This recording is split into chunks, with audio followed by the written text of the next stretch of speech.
दोस्तों, जैसा कि आपने पुराना स्कूल भाग 1 में देखा कि किस तरह गांव से आया हुआ लड़का अशोक जो अपने परिवार की हालत में सुधार करने शहर आ जाता है, पर शहर में उसके साथ एक अजीब हादसा हो जाता है जिसके चलते वो काफी परेशान रहने लगता है। उसे नहीं मालूम था कि बात इतनी बढ़ जाएगी। और तो और अभी वो एक परेशानी से बाहर ही निकल पाया था कि उसका सामना एक और रूह से हो जाता है।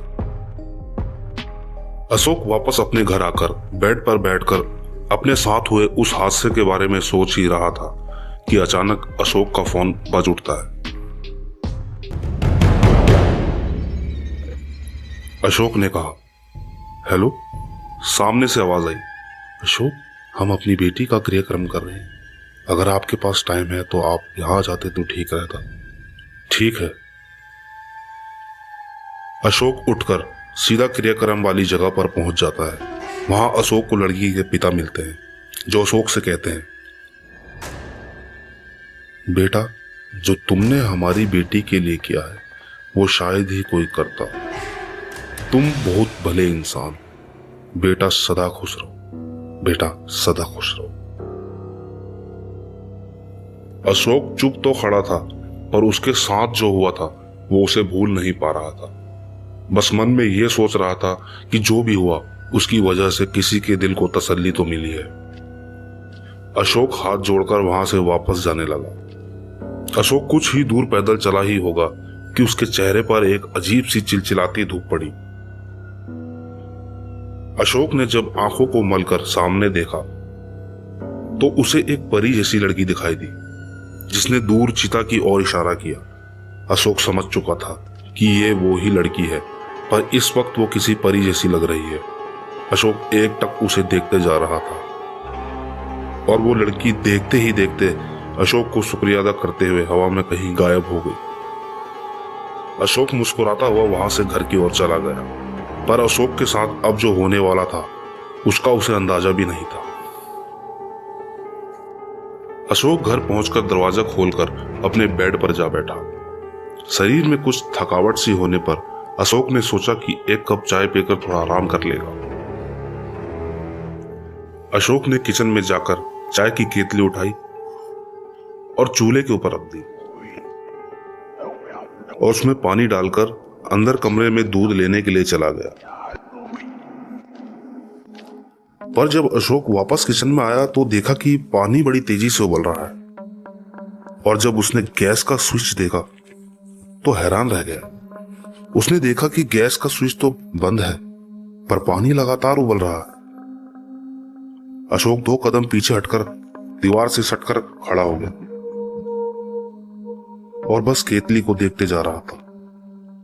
केतली अपने आप हिलना शुरू हो गई। अशोक चाहकर भी भाग नहीं पा रहा था। उसका पूरा शरीर ठंडा पड़ चुका था। अशोक कोशिश कर ही रहा था कि अचानक केतली हवा में उड़ती हुई अशोक के बगल में आ गई। अशोक चिल्लाया, आह!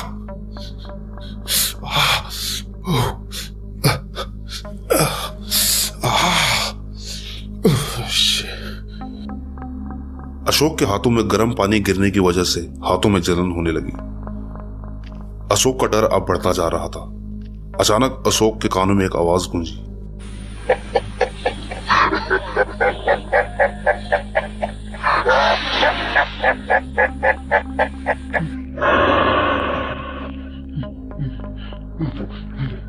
अशोक बिना कुछ सोचे वहां से भाग निकला। अब उसे पक्का यकीन हो गया था कि कुछ तो है उसके घर में। अशोक भागकर एक बाबा के पास जा पहुंचा और बाबा के पैरों पर गिरकर बोला, बाबा, बाबा, बाबा, हमारे घर में कुछ है बाबा, मुझे बचा लो बाबा, मैं बहुत परेशानी हूं बाबा, मेरी मदद करो। बाबा के चेहरे पर एक हल्की सी मुस्कुराहट थी और वो बोले, मुझे सब पता है। जिस लड़की के क्रियाक्रम में तुम गए थे वो मैंने ही करा है और मैंने वहां उस रूह को देखा है। वो बहुत ताकतवर रूह है, तुम उसका सामना नहीं कर सकते। अशोक ने कहा, पर बाबा, इस परेशानी से निकलने का कोई तो उपाय होगा, मेरी तो कोई गलती ही नहीं। बाबा ने कहा, मैं सब जानता हूं, तुम एक सच्चे इंसान हो, तुम्हारा दिल साफ है, इसीलिए जिस लड़की की मदद तुमने की है वो उस आदमी की वजह बनी जो बहुत बड़ा इंसान था। तुम अच्छे इंसान हो। अशोक ने कहा। मैं कुछ समझा नहीं बाबा। बाबा ने कहा, तुम्हारे पास सिर्फ 3 दिन है। तुम्हें उस इंसान के बारे में पता करना होगा, उसकी सबसे बड़ी कमजोरी के बारे में पता लगाना होगा, तभी तुम इस उलझन से छुटकारा पा सकते हो। बाबा ने अशोक को एक लॉकेट पकड़ाया और अशोक चुपचाप वहां से चला गया और घर आकर सोचने लगा कि कैसे पता करूं, मैं तो किसी को जानता तक नहीं। कुछ ही देर में अशोक को नींद आ गई। जब अशोक उठा तो सबसे पहले स्कूल की तरफ गया और वहां पहुंचकर लोगों से पूछने लगा, भाई साहब इस स्कूल के प्रिंसिपल के बारे में आप जानते हो? नहीं भाई साहब।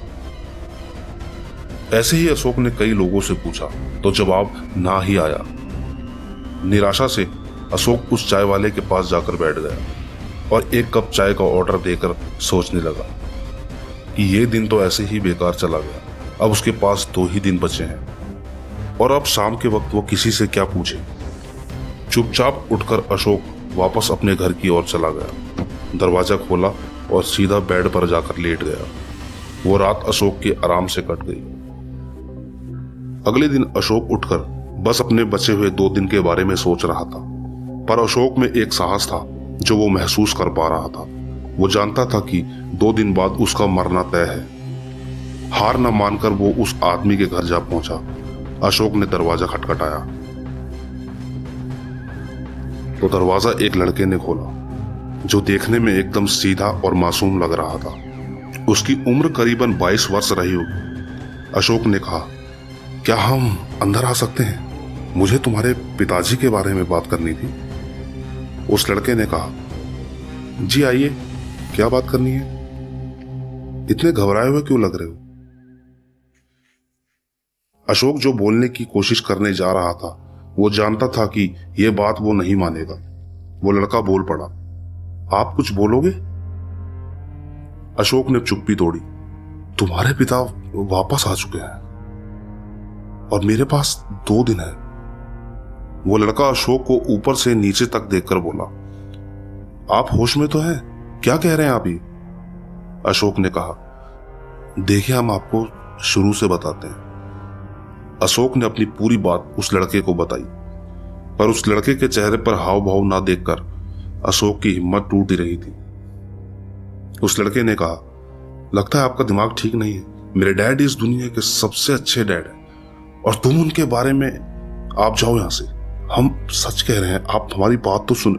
आप जाते हो कि नहीं? मैं पुलिस को कॉल कर दूंगा। अरे आप जाओ, मेरी बात। अरे अरे उस लड़के ने दरवाजा बंद कर दिया। अब अशोक के पास अपने दिन गिनने के अलावा और कुछ रास्ता नहीं था। थक हार कर उसी चाय वाले के पास बैठा और इस बार उसने चाय नहीं मांगी, बस बैठा ही रहा। चाय वाला अशोक को पूछ बैठा, क्या हुआ है साहब, आज चाय नहीं पीजिएगा? अशोक चुपचाप बैठा रहा, जैसे उसने कुछ सुना ही ना हो। चाय वाला अशोक को हिलाते हुए बोला, साहब, ए साहब।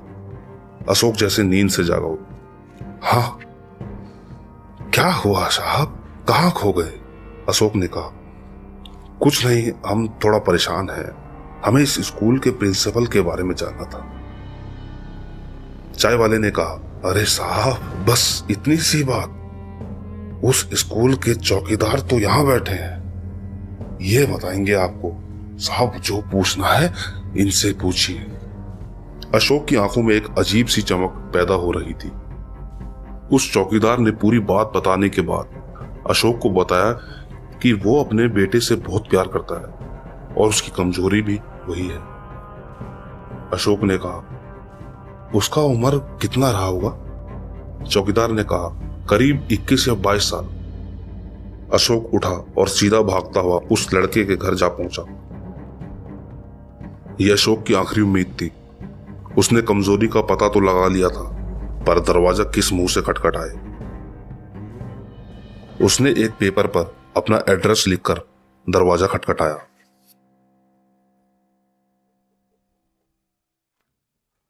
और दरवाजा खुलते ही बोल पड़ा, मैं आपको परेशान नहीं करूंगा, ये मेरा एड्रेस है। अगर आपको सही लगे तो अगर आपको सही लगे तो जरूर आना मेरे पास। मेरे पास एक ही दिन शेष रह गया है।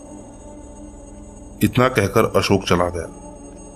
उसे इस बात की बिल्कुल उम्मीद नहीं थी कि उसकी कुछ मदद हो पाएगी।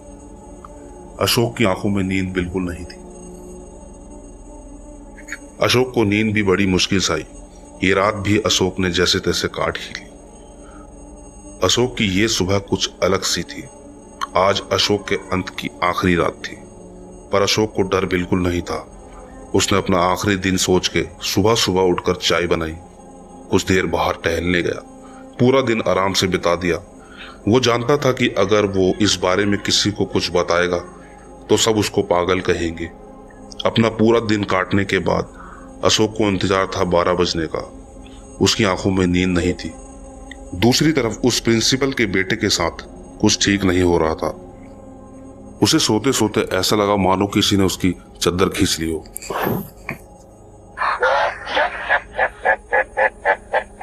डैड, डैड आप गलत हो। डैड, आप हमेशा से गलत थे। प्लीज इसे छोड़ दो। मैं आपसे बिल्कुल प्यार नहीं करता। डैड, मुझे आपके बारे में सब पता है, सब पता है। अशोक जमीन पर गिर चुका था और वो प्रिंसिपल अपने बेटे की इन बातों से रुक चुका था। वो लड़का रोते हुए बोला, प्लीज डैड, आप चले जाओ यहां से। आप चले जाओ यहां से। बस को कम से कम एक तो अच्छा काम कर दो। उसके इतना बोलते ही कमरे में हवा बहुत तेजी से चलने लगी।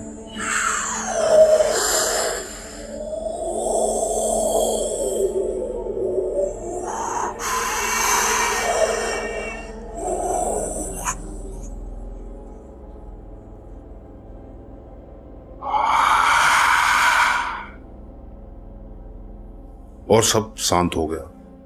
उस लड़के ने अशोक को उठाकर बेड पर लेटा दिया। इस वक्त अशोक सदमे में था, पर शुक्र मना रहा था कि वो बच गया।